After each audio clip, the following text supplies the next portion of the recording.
JLPT リスニング N3。頑張ってね。日本では過労死という言葉があります。これは働きすぎて死んでしまうことを意味します。世界の中でも日本は働く時間がとても長い国の一つです。多くの人が毎日残業をして週末も仕事をすることがあります。体が疲れていても会社を休みにくいと感じる人が多いです。過労が続くと心の病気や体の病気になることがあります。それでも会社のために無理をしてしまう人もいます。仕事が終わらないと帰りにくい雰囲気の会社もあります。上司がまだ働いているから自分も帰れないと思う人もいます。頑張っている姿を見せることが大事だと考える会社もあります。しかし、そのような考え方が過労死を生む原因になります。過労死の主な原因は、長時間労働と強いストレスです。特に、サービス業や IT 業界などで問題が多く見られます。若い人や新入社員も無理をして働くことがあります。会社に迷惑をかけたくないと思って我慢する人もいます。睡眠時間が少なくなり、体がどんどん弱くなります。食事も適当に済ませてしまい、栄養が足りなくなることもあります。体の不調を感じても病院に行かない人もいます。忙しすぎて病院に行く時間がないという人もいます。そのような生活が続くと心にも大きな負担がかかります。うつ病になる人も多く、それが原因で命を絶つ人もいます。過労死は突然の心臓発作や脳卒中で亡くなるケースもあります。朝元気に出社した人が夜に亡くなってしまうこともあるのです。家族にとってはとても悲しく辛い出来事です。残された家族はもっと早く気づいてあげればよかったと後悔します。過労死は本人だけでなく家族や友人にも大きな影響を与えます。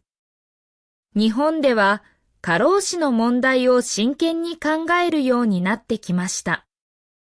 政府も法律を作って労働時間を制限するようになりました。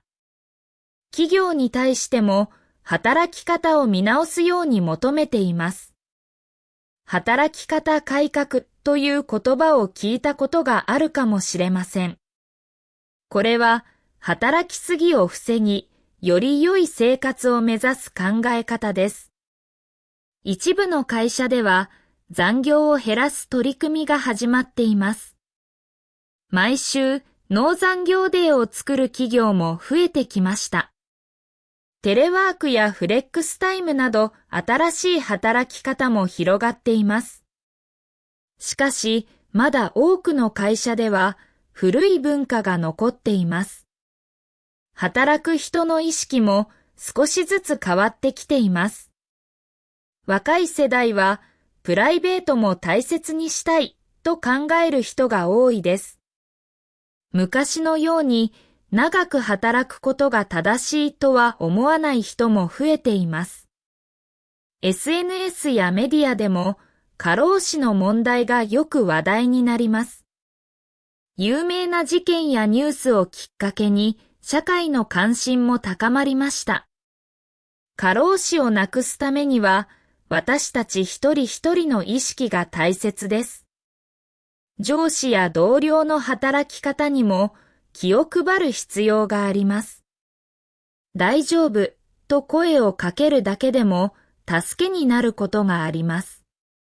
無理をしている人がいたら周りが気づいてあげることが大切です。自分自身の体と心の声を聞くことも大切です。少しでも異変を感じたら休む勇気を持ちましょう。頑張ることよりも生きることがもっと大切です。健康でなければどんなに仕事をしても意味がありません。仕事と人生のバランスを取ることが重要です。時には仕事を断る勇気も必要です。過労死という言葉があること自体、とても悲しいことです。本来なら、そんな言葉は存在しない社会であるべきです。誰もが安心して働ける社会を作ることが目標です。そのためには、企業も政府も私たちも努力が必要です。誰かが倒れてからではもう遅いのです。大切な人を守るためにできることを考えましょう。小さな変化でも積み重ねれば大きな力になります。自分には関係ないと思わず、周りにも目を向けましょう。一人一人の行動が社会を変えていきます。未来には過労死のない世界が広がることを願っています。頑張ってください。日本では過労死という言葉があります。これは働きすぎて死んでしまうことを意味します。世界の中でも日本は働く時間がとても長い国の一つです。多くの人が毎日残業をして週末も仕事をすることがあります。体が疲れていても会社を休みにくいと感じる人が多いです。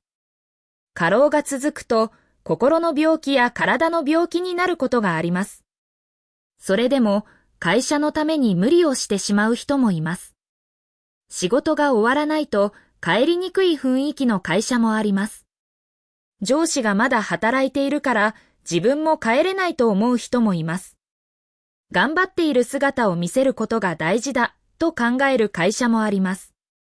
しかし、そのような考え方が過労死を生む原因になります。過労死の主な原因は長時間労働と強いストレスです。特にサービス業や IT 業界などで問題が多く見られます。若い人や新入社員も無理をして働くことがあります。会社に迷惑をかけたくないと思って我慢する人もいます。睡眠時間が少なくなり、体がどんどん弱くなります。食事も適当に済ませてしまい、栄養が足りなくなることもあります。体の不調を感じても病院に行かない人もいます。忙しすぎて病院に行く時間がないという人もいます。そのような生活が続くと心にも大きな負担がかかります。うつ病になる人も多く、それが原因で命を絶つ人もいます。過労死は突然の心臓発作や脳卒中で亡くなるケースもあります。朝、元気に出社した人が夜に亡くなってしまうこともあるのです。家族にとってはとても悲しく辛い出来事です。残された家族はもっと早く気づいてあげればよかったと後悔します。過労死は本人だけでなく家族や友人にも大きな影響を与えます。日本では過労死の問題を真剣に考えるようになってきました。政府も法律を作って労働時間を制限するようになりました。企業に対しても働き方を見直すように求めています。働き方改革という言葉を聞いたことがあるかもしれません。これは働きすぎを防ぎ、より良い生活を目指す考え方です。一部の会社では残業を減らす取り組みが始まっています。毎週ノー残業デーを作る企業も増えてきました。テレワークやフレックスタイムなど新しい働き方も広がっています。しかし、まだ多くの会社では古い文化が残っています。働く人の意識も少しずつ変わってきています。若い世代はプライベートも大切にしたいと考える人が多いです。昔のように長く働くことが正しいとは思わない人も増えています。SNS やメディアでも過労死の問題がよく話題になります。有名な事件やニュースをきっかけに社会の関心も高まりました。過労死をなくすためには、私たち一人一人の意識が大切です。上司や同僚の働き方にも気を配る必要があります。大丈夫と声をかけるだけでも助けになることがあります。無理をしている人がいたら、周りが気づいてあげることが大切です。自分自身の体と心の声を聞くことも大切です。少しでも異変を感じたら、休む勇気を持ちましょう。頑張ることよりも生きることがもっと大切です。健康でなければどんなに仕事をしても意味がありません。